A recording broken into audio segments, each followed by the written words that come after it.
이 시간에 우리가 말씀을 펴고 함께 상고할 때에 하나님의 성령께서 함께 하셔서 큰 은혜 받고 감동받는 시간 되시기를 간절히 바랍니다. 하나님께서 마지막 이 세상의 역사를 마치실 때에 마지막 당신의 백성들에게 마지막으로 큰 성령의 역사를, 하나님의 큰 성령의 역사가 함께 하도록 계획하셨습니다. 이제 곧 하나님의 마지막 성령의 큰 역사가 있을 것입니다. 그러나 이 마지막 성령의 역사에 참여하기 위해서 하나님께서는 지금 이 순간에 각 개인들의 마음속에 깊이 역사하고 계십니다. 오늘 여러분들과 함께 생각해 볼 말씀의 제목은 마지막 성령의 역사에 참여하는 자들이라는 제목으로 생각해 보도록 하겠습니다. 마지막에 우리가 요한계시록 16장, 17장, 18장이 쭉 보면은 마지막에 선과 악의 대쟁투가 마칠 때에 아마겟돈 전쟁은 실제적인 전쟁이 아니고 그 영적인 전쟁이죠. 하나님의 그 참된 백성 군대와 또 악의 군대, 악의 영들 사이의 그 대접전, 영적인 전쟁인데 그 아마겟돈 전쟁에 하나님께서 쓰실 수 있는 하나님의 군대들이 거기에 나오는데 그 군대는 마지막 전능하신 날에 그 큰 날에 하나님을 대적하는 세력에 맞서서 하나님을 위해서 싸울 하나님의 참 백성들이고 참 군사들이 나오는 것을 알 수 있는데 그 군사들이 앞으로 나가서 크게 성령의 능력을 가지고 외치는 그 운동이 요한계시록 18장 1절에 나오죠. 네. 하늘에서 한 천사가 내려오는데 그 영광으로 온 땅이 환하여지더라. 그것은 바로 늦은 비로 비유된 마지막 성령을 받고 나가서 하나님의 참 백성들이 바벨론, 무너진 바벨론에서 하나님의 마지막 백성들 나오라고 크게 외치는 마지막 큰 외침을 가르치는 것입니다. 그래서 하나님께서는 마지막에 큰 성령의 역사를 내려주셔서 그 성령을 받은 무리들이 참 백성들이 나가서 하나님의 복음 사업을 마치게 하시고 그래서 이 세상의 역사가 마치는 것을 우리가 알 수 있습니다. 그래서 그 큰 성령 운동에 참여할 사람들을 하나님께서 지금 하나님의 백성들을 모으고 계신데 네, 그 성령의 역사가 지금 각 개인들의 마음속에 이루어지고 있습니다. 그 일은 이미 각 개인들의 마음속에 시작되었습니다. 그래서 여러분들이 지금 내 마음속에 이루어지고 있는 그 성령의 역사를 어떻게 영적으로 알아차리고 또 성령의 그 역사에 순종하고 순응하고 하나님의 역사가 내 마음속에서 충만히 이루어지도록 함께 협력하고 순응하고 순종하는 일이 아주 참 필요합니다. 자, 마지막 큰 성령의 역사에 동참하는 사람들은 지금 차근차근 이루어지고 있는 작은 성령의 역사에 함께 동참하는 사람들입니다. 자, 그럼 우리 지금 이 시간부터 성령께서 어떻게 그 역사를 해오시는지 그리고 그것이 우리 개인적인 일생의 생애의 삶에 어떻게 적용될 수 있는지 그 면들을 살펴보면서 우리 함께 은혜를 얻어보도록 하겠습니다. 자, 성령님께서는 지금 가까이에서 우리 아주 가까이에서 역사하고 계십니다. 자, 성령님의 사역은 무엇과 깊은 연관이 있는가? 자, 성령님은 우리가 성경을 보면은 성경의 첫 장부터 등장을 합니다. 우리 성경 제일 첫 번째 책 창세기 1장, 창세기 1장을 다 펴시겠습니다. 창세기 1장 1절로 2절을 읽겠습니다. 태초에 하나님이 천지를 창조하시니라. 땅이 혼돈하고 공허하며 흑암이 깊음 위에 있고 하나님의 신은 수면에 운행하시니라. 여기는 참 놀라운 위대한 창조의 기록이 나옵니다. 근데 여기 성령의 역사와 창조와는 아주 깊은 연관이 있습니다. 그리고 우리가 여기서 얻을 아주 깊은 영적인 교육이 있습니다. 교훈이 있습니다. 아주 여기에 의미심장한 말씀이 나오는데 이 창조의 이 기록 속에서 성령이 나오는데, 성령이 등장하는데 어떤 문장에 등장합니까? 하나님의 신이 어디에 운행하시더라? 수면에 운행하시니라. 자, 근데 여러분, 이 지구에 처음에 이 지구가 형태가 있었습니까? 없었습니까? 지구에는 아무 형태가 없었죠. 영어 표현을 보면 이렇게 되어 있습니다. Earth was without form. 이래가지고 지구에는 어떻게 without form 뭐예요? 아무 형태가 없었다. 뭐만 있었어요? 기품과 혼돈과 흑암이 기품 위에 있고 그랬어요. 그리고 물과 혼돈과 어두움과 이런 것들이 다 섞여 있고 아무 형태도 없었는데 거기에 누가 움직이고 있었어요. 누가 움직이고 있었어요? 하나님의 신이 누굽니까? Holy Spirit.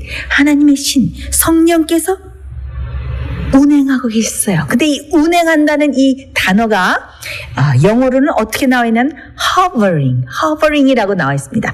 hovering.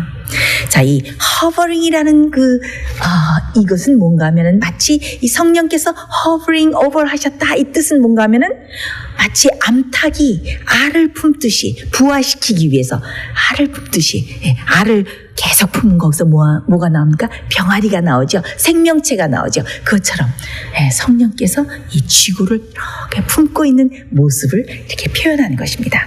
근데 이 hover이라는 이 H-O-V-E-R, 이 hovering이라는 이 원래 뜻은 이 단어의 뜻은 허공에서 계속 맴돌다, 정지해서 계속 비상하고 있는 것, 그런 뜻이 있어요.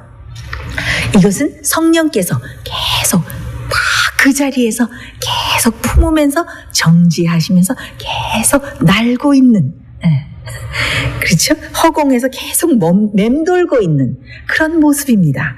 참 여기에는 깊은 영적인 교훈이 들어 있습니다. 자, 그럼 이 성경에 이런 똑같은 단어 hovering이라는 이 단어가 등장하는 곳이 어디일까요?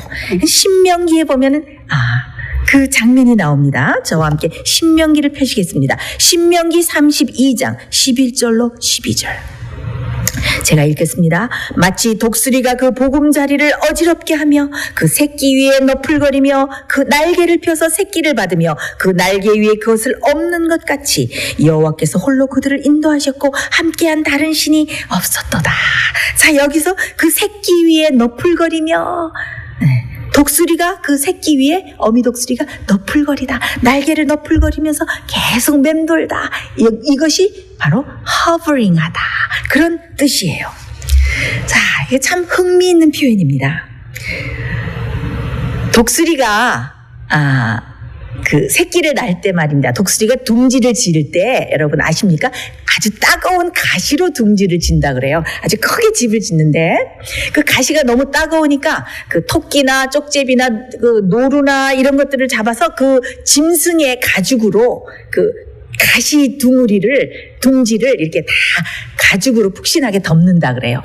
그 다음에 알을 아주 잘 품어요. 잘 품어서 이제 거기서 새끼가 나와서 이제 새끼가 있으면 뜨거운 땡볕이 이렇게 내리쬐면은 그 어미 독수리가 날개를 너풀거리면서 그 햇빛으로 막아준다 그래요. 근데 조금 새끼가 크면은 그 새끼를 어미 위에 앉도록 해요. 근데 그 새끼들이 어떻게 해요? 둥지에서 벗어나기가 무서워서 어미 독수리 날개 위에 앉으려고 그러질 않아요. 그럼 어떻게 하는지 아세요? 어미 독수리가 그 가죽을 확 벗긴다 그래요. 그럼 그 가시로 된 둥지가 얼마나 따갑습니까? 그래서 어쩔 줄 몰라서 따가워하는 그 독수리들을 수컷 아버지 독수리가 탁 물어서 어미 독수리 날개 위에 탁 얹는데요. 그러면 어미 독수리가 날개로 그 새끼 독수리를 엎고 둥지리 위를 높이 날라서 둥지를 벗어나서 나르는 것이 얼마나 좋은 그 기분인가 경험인가를 잘 알려준다고 반복해서 이렇게 알려준다고 합니다. 그러다가 갑자기 어미 독수리가 갑자기 몸을 뒤집어서 새끼를 확 떨어뜨려요. 그러면 어떻게 해요? 날지 못하는 새끼 독수리가 어떻게 해요? 막 떨어지면서 펄떡거리죠. 그때 바로 밑에서 허브링 오버 하던 그 수컷 독수리가 그 독수리를 딱 받는다 그래요. 그래서 이렇게 어미 독수리에 올려놓고 올라갔다가 떨어뜨리고 또 너풀거리면서 그 날개로 그 새끼를 받고 이렇게 해서 새끼를 훈련시켜서 그 날개에 힘이 생기고 근육이 생겨서 나중에 그 새끼 독수리들이 잘 날개 만든다고 합니다. 자, 이것이 바로 hovering over하다. 날개를 펄떡이면서 날개를 너풀거리면서 새끼 독수리를 돌보는 어미 독수리의 모습입니다. 바로 이것이 어떻게 성령께서 창조의 역사 때 하신 거예요. 창조, 새로운 것이 탄생하고 무에서 유가 탄생하기 바로 전에 성령께서 어떻게 하셨어요? 허브링 하셨어요. 날개로 너풀거리면서 어미 독수리가 새끼를 너풀거리면서 받고 훈련시키듯이 수면 위에서 날개를 펄떡거리듯이 그렇게 수면 위에서 어떻게 해요? 혼란과 혼돈과 공허와 이것이 다 있는 상태를 뭐라고 부릅니까? 영어로는 chaos, 한국 발음으로는 카오스. 카오스 뭐예요? 혼란과 공허와 흑암과 무질서와 혼란투성이 아무 형태도 없는 그것에 어떻게 해요? 성령께서 그 지구를 이 땅덩어리를 아무 형태도 없는 그 흑암을 어떻게 해요? 성령께서 이렇게 품고 계신 것입니다. 왜? 위대한 창조의 역사가 이루어지게 하시기 위해서, 무에서 유를 창조하게 하시기 위해서, 어떤 생명체가 나오게 하시기 위해서. 이 알을 오래 품으면 부화되면 알에서 생명체가 나오죠. 그것처럼 성령께서 이 땅덩어리를 위대한 창조 사업을 이루기 위해서 이렇게 품고 계시는 것입니다. 여기에는 깊은 영적인 교훈이 있습니다. 여러분들 마음속에 혹시 카오스 상태가 있지는 않으십니까? 그것은 하나님의 성령께서 역사하시는 증거가 되기도 합니다. 여러분 속에 실패의 경험, 어두움의 경험, 흑암의 경험, 혼란의 경험, 또 낙담의 경험, 또 시험과 시련과 어두움의 경험, 그런 어두움과 흑암 속에서 깊이 절망하고 있을 때, 그때가 바로 어떻게 해요? 하나님의 성령께서 일하실 수 있는 좋은 기회인 것입니다. 그래서 어떻게 보면은 인간의 실패와 인간의 혼돈과 인간의 무질서는 뭐예요? 바로 하나님의 기회고 하나님의 성령께서 일하실 수 있는 찬스인 것입니다. 그래서 어떻게 보면 하나님께서 인간의 힘으로 아무것도 안 돼서 우리가 완전히 포기해서 흑암과 혼돈과 어두움과 어려움 가운데 완전히 낙심해서 절망에 빠질 때에, 그때에 바로 성령을 보내셔서 우리를 위해서 역사하실 수 있는 좋은 기회가 되는지도 모릅니다. 왜? 그때에, 바로 그때가 성령께서 일하실 수 있는 절호의 찬스이고, 그때가 성령께서 우리를 어떻게 해요? 새로운 피조물로 만드실 수 있는 좋은 기회이기 때문입니다. 실패와 절망과 낙담과 시련을 넘어서 어떻게 해요? 우리가 새로운 피조물로 새롭게 탄생할 수 있도록 성령께서 우리 마음속에 역사하고 계시는 것입니다. 그래서 우리가 죄된 상태에서, 죄로 인해서 또 사단의 공격을 받아서 완전히 실패하고 절망과 낙담 속에 있을 때 어떻게 하십니까? 성령께서 그 케오스, 그 혼돈과 절망과 어두움 속에서 역사하셔서 어떻게 해요? 우리를 새로운 피조물로 위대한 창조의 역사가 이루어지도록 역사하는 것입니다. 그리고 성령께서는 또 어떻게 해요? 어미 독수리가 그 너풀거리면서 새끼를 떨어뜨려서 다시 다시 받고 또 높이 올라가서 떨어뜨려서 다시 받고 이렇게 날개로 너풀거리면서 훈련하시듯이 우리를 어떻게 하십니까? 시련과 절망과 낙담 속에서 우리를 훈련시키는 것을 우리가 알 수 있습니다. 그래서 우리의 카오스 속에서 우리의 혼돈과 절망과 암흑과 그런 어두움 속에서 성령께서 역사하셔서 어떻게 위대한 창조가 일어날 수 있도록 역사하고 계신 것입니다. 여러분들 생애에서 카오스를 경험하고 계십니까? 혼란과 무질서와 혼돈과 절망과 어려움을 경험하고 계십니까? 지금 성령께서 여러분들 속에서 역사하고 계시는 중이라는 것을 여러분이 깊이 느끼시고 어떻게 해요? 가까이 계신 성령님께 간구하시기 바랍니다. 어떻게 해요? Face of the water. 바로 수면 가까이에서, 바로 수면 위에서 성령께서 역사하고 계셔요. 멀리 계시지 않아요. 우리의 그 어려운 그 상황 바로 가까이에서 성령께서 역사하고 계십니다. 성령의 사역을 깨달으시기 바랍니다. 자, 그래서 첫 번째 이렇게 창조 사역에 성령께서는 역사하고 계십니다. 그래서 이 창조 사업과 성령의 역사는 아주 깊은 연관이 있고 그 다음에 우리의 영적인 생애에 있어서도 그것이 아주 깊은 연관이 있고 적용할 수가 있는 것입니다. 자, 두 번째 우리가 이 창조 사역에서 이 성령의 역사를 또 찾아볼 수 있는데 창세기 1장 3절을 제가 읽겠습니다. 자, 두 번째 사역은 성령께서 말씀이 육신이 되게, 말씀이 실제가 되게 하시는 경험 속에 성령의 역사가 나타나 있습니다. 우리 그것을 이 창조의 역사와 비교해서 알아보도록 하겠습니다. 창세기 1장 3절입니다. 하나님이 가라사대 빛이 있으라 하시매 빛이 있었고. 자, 이 성령께서 수면 위에 운행하고 계시면서 무엇을 기다리고 계셨는지 아십니까? 성령께서 무엇을 기다리고 계셨어요? 무엇이 오기를? 말씀이 오기를 기다리고 계셨어요. 하나님께서 어떻게 하셨어요? 말씀하셨어요. 하나님이 가라사대, 하나님이 말씀하시되 뭐가 있으라? 빛이 있으라. 하나님께서 말씀하셨어요. 그러니까 어떻게 해요? 성령께서 함께 역사하셔서 위에서 유가 생기는, 아무것도 없는 곳에서 순간적으로 빛이 생기는 놀라운 창조의 역사가 이루어졌습니다. 성령께서는 이 아무 형태도 없는 지구를 품고 계셨어요. 무엇이 오기까지? 말씀이 오기까지 기다리시면서 아주 간절한 마음으로 품고 계셨어요. 그러다가 말씀이 오니까 어떻게 해요? 위대한 창조의 역사가 다 이루어졌습니다. 그래서 빛이 생겼고 궁창이 생겼고 나무가 생겼고 그래서 이 땅이 점점 형태가 생기게 되었지요. 아름다운 세계로 창조해 가는 것입니다. 그와 마찬가지로 성령께서는 말씀이 오기를 기다리고 계십니다. 우리 속에 역사하시면서 우리 속에 무엇이 들어오기를, 말씀이 오기를 기다리고 계십니다. 우리가 말씀을 펴서 읽기를 기다리고 계십니다. 우리 속에 말씀이 들어오기를 기다리고 계십니다. 왜? 그래야 하면 말씀을 통해서 성령께서 역사하실 수가 있기 때문에.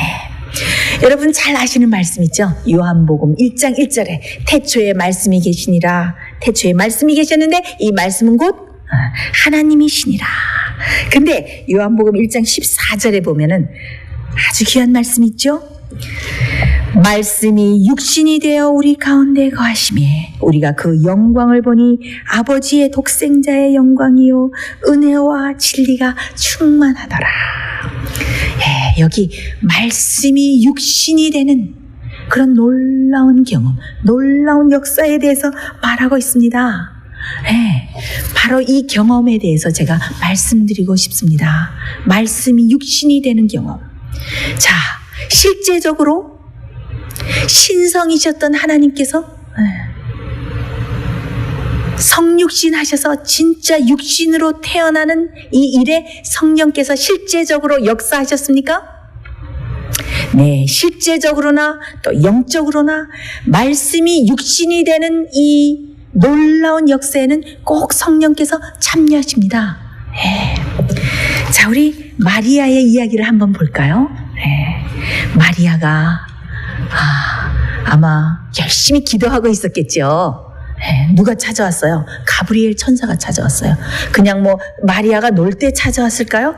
아니죠. 마리아가 아마 열심히 기도했을 것입니다. 아마 메시아의 그 예언을 묵상하면서 혹시 그 메시아가 언제 오실까 하고 간절히 기다리는 마음으로 아마 성경 말씀을 연구하고 있었을지 몰라요. 근데 그때 어떻게 해요? 갑자기 가브리엘 천사가 나타나서 뭐라 그랬어요? 누가복음 1장에 쭉 나오죠. 누가복음 1장 31절에 보면 하나님의 은총을 입은 자여 마리아여 보라 내가 수태하여서 아들을 낳으리니 그 이름을 예수라 하라.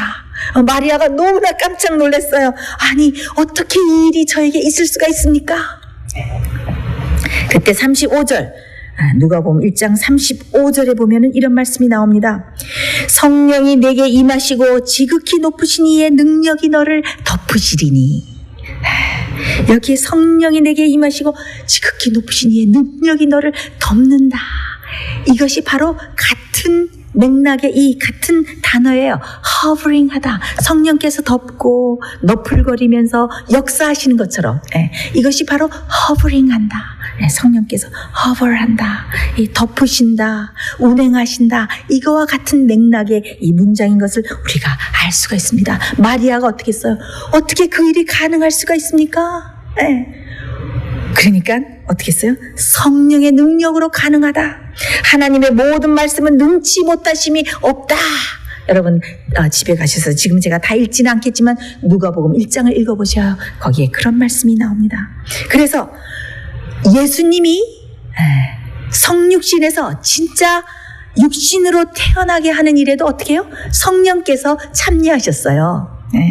그래서 하나님이 이게 참 놀라운 이야기죠. 이건 정말 이 성육신에 대해서 우리 이야기하면 이것은 너무 신비롭고 우리는 그 신비를 어떻게 감당할 수가 없어요. 그리고 그 속에 나타난 그 구속의 신비, 그 사랑의 신비를 우리는 이해할 수가 없어요. 우리가 아마 하늘에 가면은 더 그 구속의 신비에 대해서 더 우리가 연구한다고 우리가 영감의 말씀에 많이 써 있는 것을 우리가 알 수가 있죠.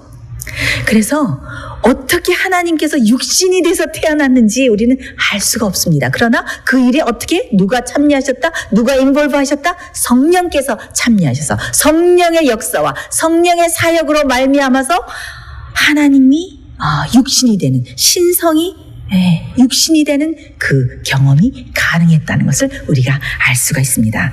자, 이 미국 노래, 미국 성가 노래 중에 요셉의 노래가 있어요. 요셉이 부르는 노래인데 그 가사가 How could it be, baby in my arms 이러면서 이렇게 가는데 내 품에 안겨있는 아기가 나는 믿을 수가 없다. 이 아기가 하나님의 아들이라니 이러면서 내 품에 고이 잠들고 있는 이 아기가 하나님의 아들이라니 이러면서 그 예수님의 아버지 요셉이 부르는 노래가 이런 가사가 있어요. 제가 그래서 그 미국 기독교 방송에서 들으면서 참 제 가슴에 이렇게 닿은 그 노래가 있는데 또 마리아가 부르는 노래도 있어요. 그 미국 성가 중에서 마리아여 당신이 아기의 얼굴에 입 맞출 때 그것은 하나님의 얼굴에 입 맞춘 것을 아나요. 그런 가사가 있어요.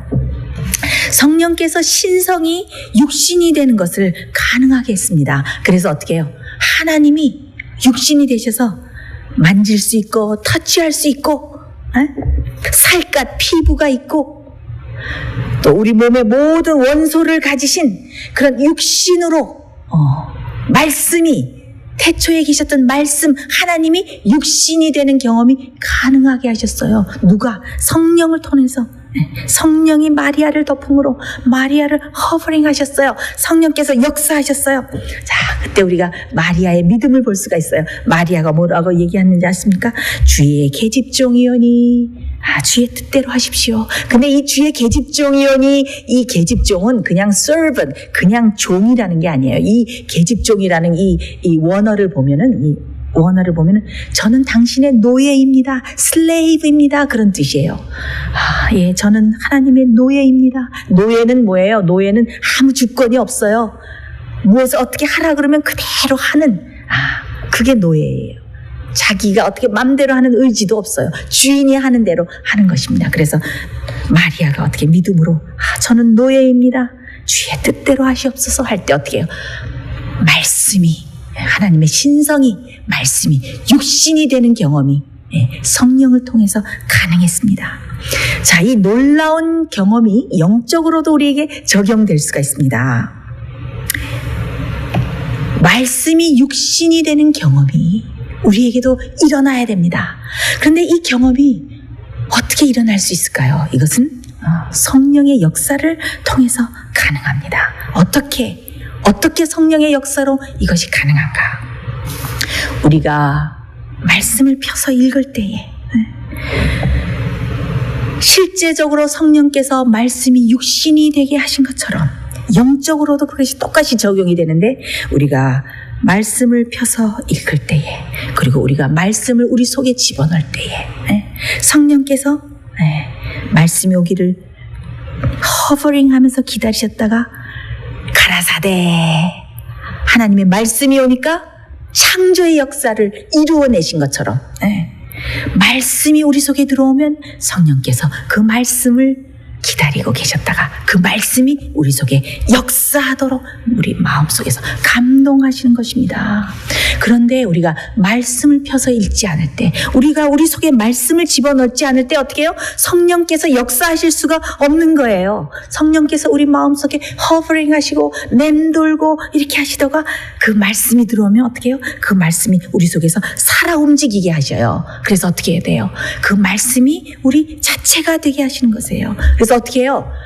마리아를 통해서 그 태초에 말씀이셨던 그 신성이 진짜 육신이 돼서 태어나게 하신 것처럼 우리 속에서도 어떻게 해요? 진짜 작은 예수가 탄생하게 하는 것입니다. 그래서 어떻게 돼요?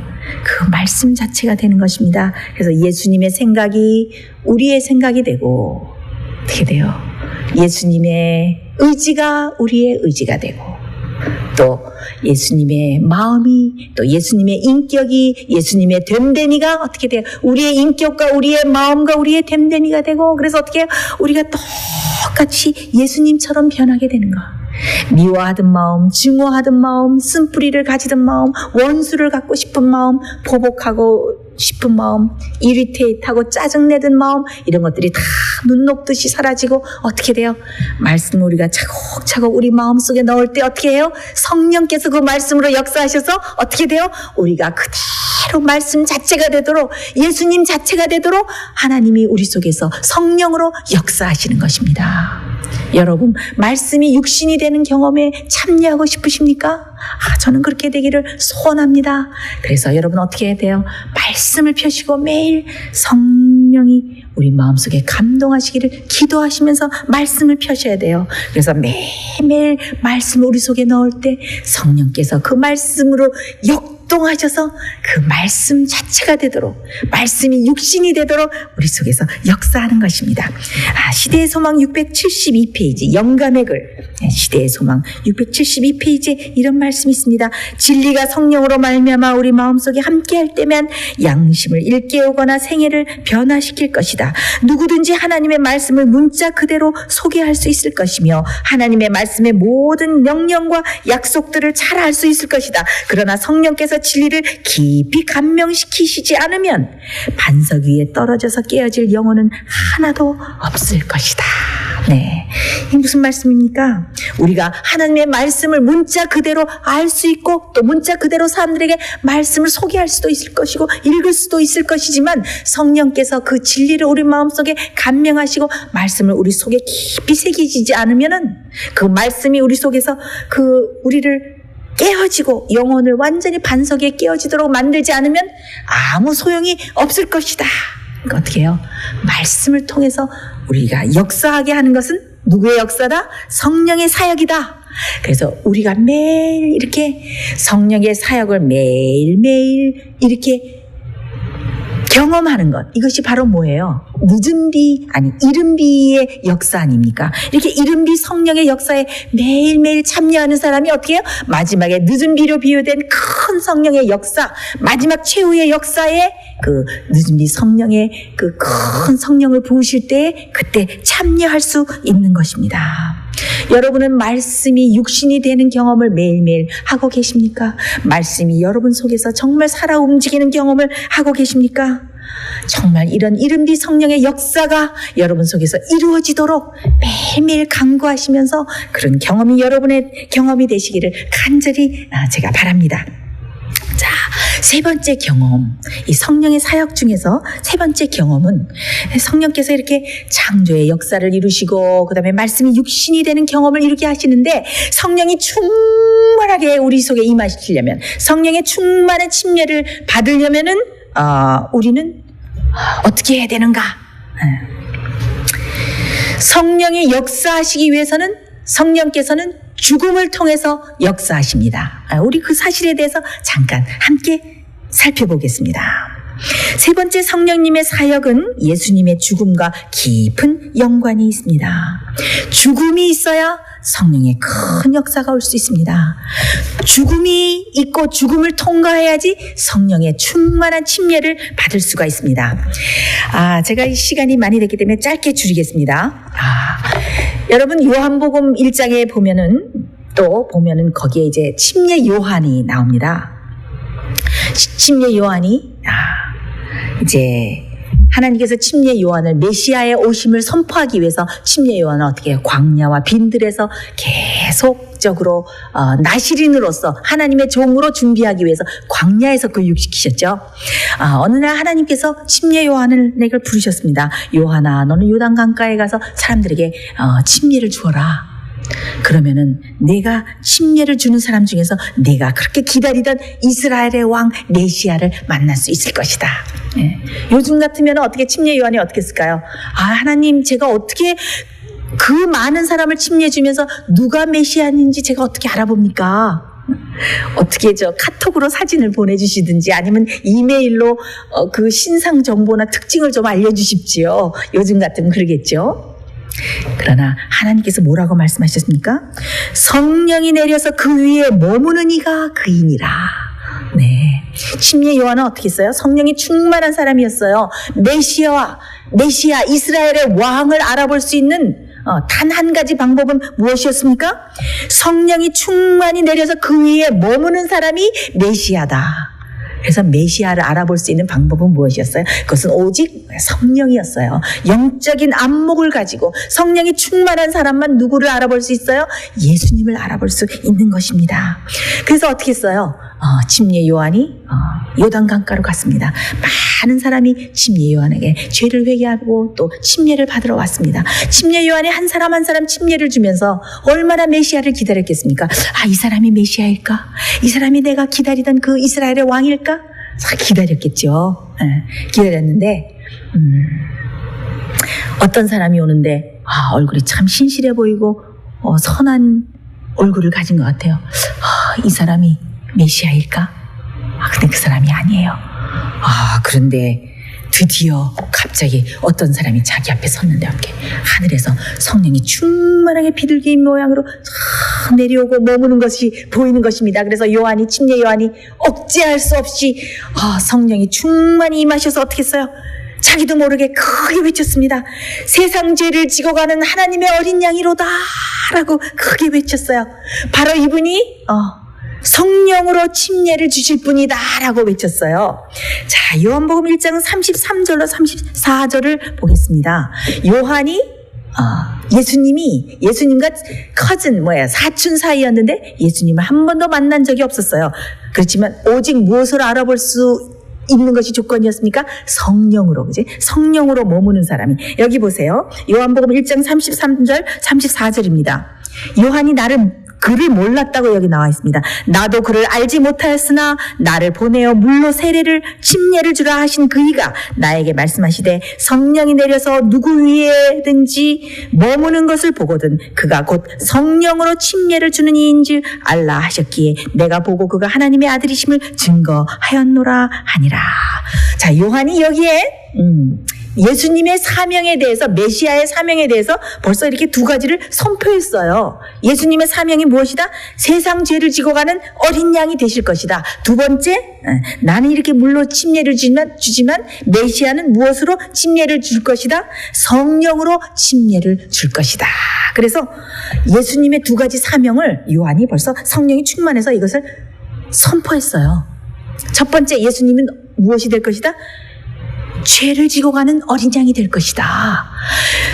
자, 유대인들은 그 당시에 어린 양 하면은 유월절을 지키는 사람들이었기 때문에 그들의 마음속에 어린 양 하면은 다 그 어린 양에 대한 그 이미지, 그러니까 인상이 다 있었어요. 유월절 때 어떻게 했어요? 1년 된 흠없는 어린 양을 잡았죠. 왜?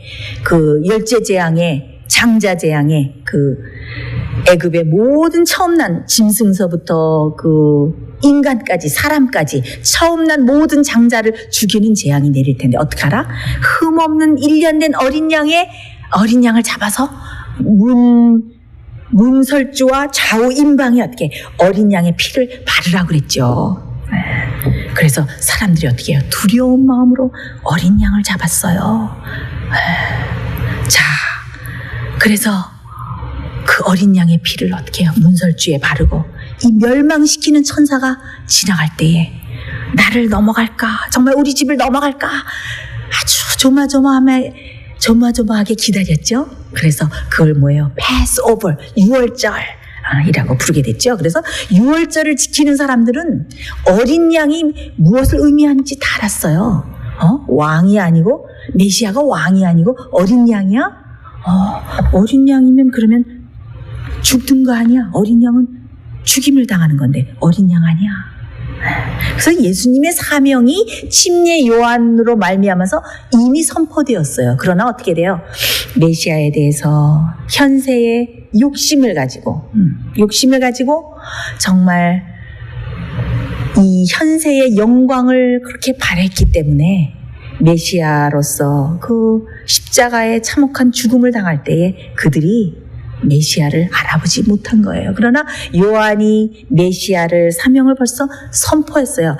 세상 죄를 지고 가는 하나님의 어린 양이로다 라고 벌써 선포할 때에 사람들은 어떻게 해요? 알아차렸어야 돼요. 그 다음에 예수님의 사명이 무엇이었습니까?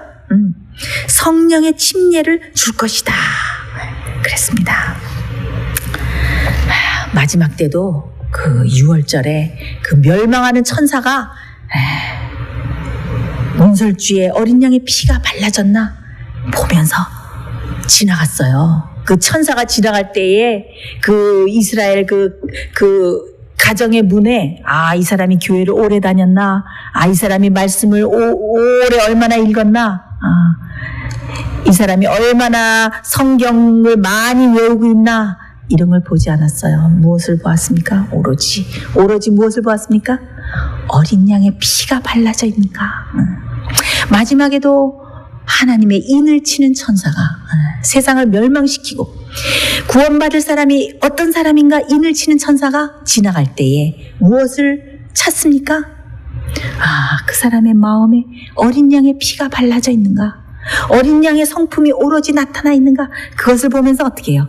이마에 인을 칠 것입니다. 멸망의 천사가, 하나님의 인을 치는 천사가 언제 우리를 지나갈지 모릅니다. 우리가 참 준비해야 되겠습니다. 근데 여기에 말입니다,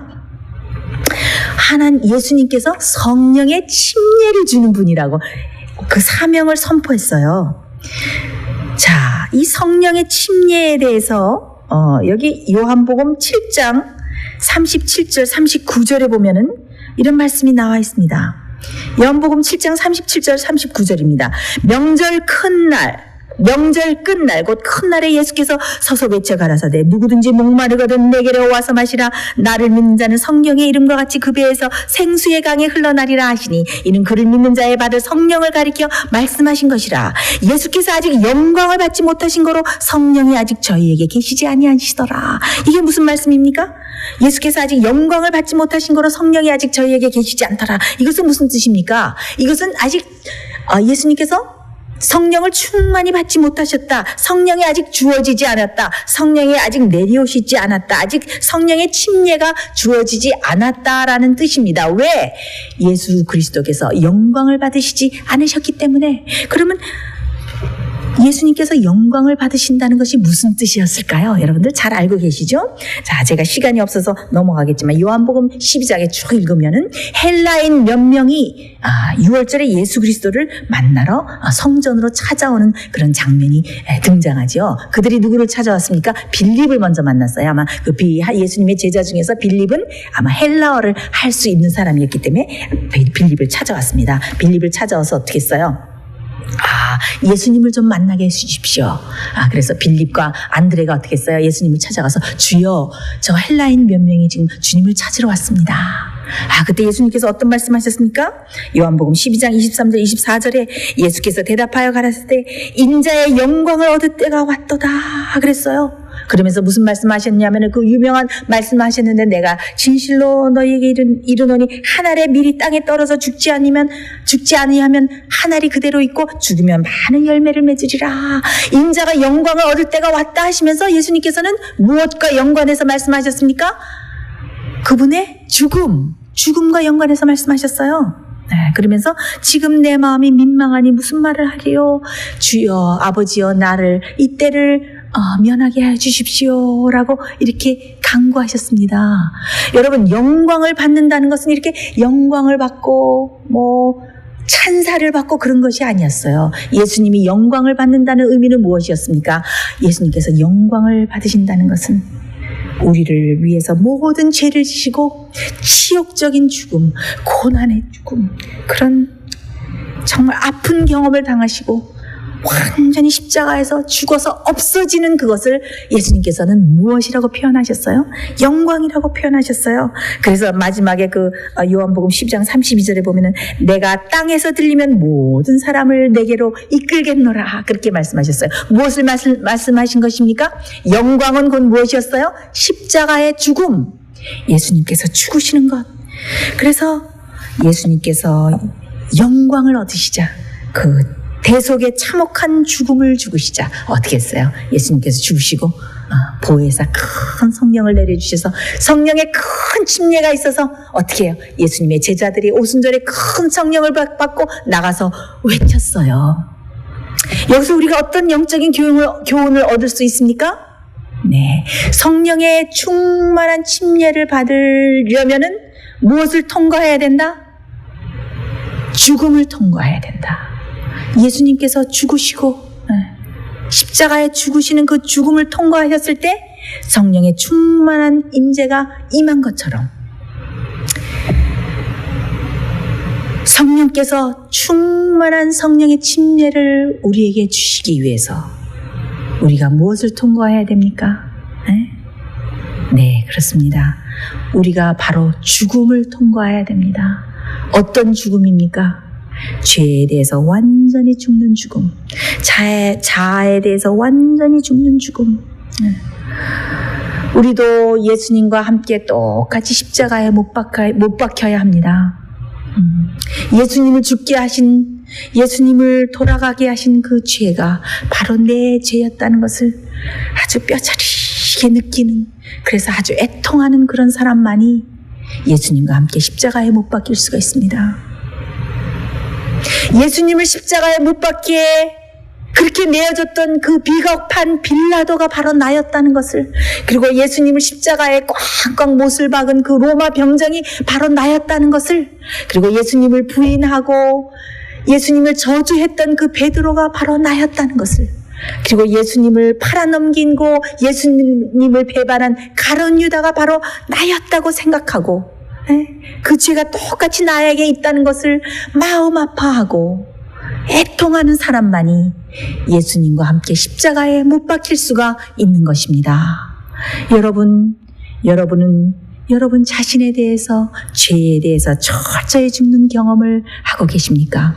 성령의 충만함을 받기 위해서, 그리고 마지막 성령의 큰 역사에 참여하기 위해서는 여러분 자신이 완전히 죽는 경험, 여러분 자신이 철저히 죽는 경험을 해야 합니다.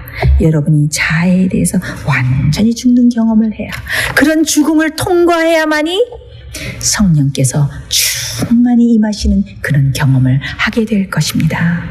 여러분 생애에 아직 성령의 충만함이 없으십니까? 우리 생애에 아직 성령의 충만한 침례가 없습니까? 그것은 아직도 우리 자아가, 우리 자신이 아직도 살아있어서 그렇습니다. 참 저도 정말 제 자신이 완전히 죄에 대해서 또 제 자신에 대해서 죽기 위해서 매일매일 말씀 읽고 기도하고 정말 성령께 간구하고 그런 경험을 하는데 제가 참 제 마음속에 떠오르는 뭐라 그럴까요? 그런 모든 것들을 이기기 위해서 제가 이제 어느 날은 밤 12시에 산책을 나갔어요. 왜냐하면은 제가 참 억울하고 제가 당하지 않아야 되는 그런 억울한 취급과 참 그런 어려운 시련들을 당할 때에 제 마음속에서 참 좋지 않은 감정이 끌어오르는 거예요. 내가 정말 억울하다. 나는 이런 취급을 받을 만한 일을 하지 않았는데 내가 왜 이런 취급을 받아야 되는가? 그래서 마음속에 섭섭한 마음, 서운한 마음, 원망, 또 싫어하는 마음 이런 것들이 마음속에 계속 올라오는 것입니다. 그래서 제가 기도를 했는데도 밤에 잠자리에 드는데 그 감정이 없어지지 않는 거예요.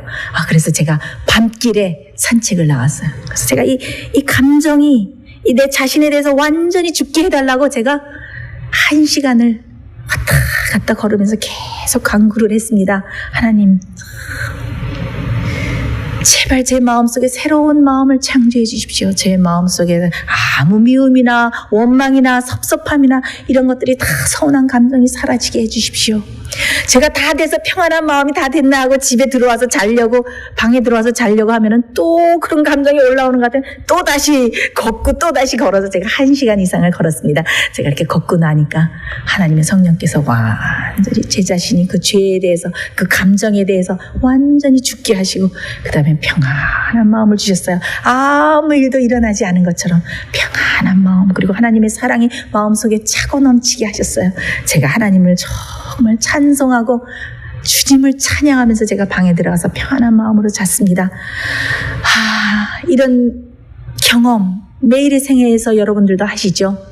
사단이 정말 우리를 공격하고 정말 억울한 일도 당하고 또 시련도 당하고 또 어떤 죄의 욕망이 끌어오르려고 할 때 우리가 그 죄와 싸워서 완전 이기고 그 죄를 극복하고 이기고 또 우리 자아가 죽기 위해서 우리는 얼마나 간절히 얼마나 주님을 붙들고 성령을 붙들고 간구하고 사투해야 되는지 모릅니다. 그렇지 않으면 우리는 정말 이길 수가 없어요. 성령의 능력으로 성령께서 함께 하시지 않으면 우리가 우리 자신에 대해서 완전히 죽을 수가 없는 것을 여러분 경험을 통해서 잘 아시죠? 저도 잘 알고 있습니다. 우리의 생애에 아직도 성령의 충만함이 없는 것은 성령의 침례가 없는 것은 우리가 완전히 우리 자신에 대해서 죽지 않아서 그럴 것입니다. 여러분 정말 여러분 자신에 대해서 죽기를 원하십니까?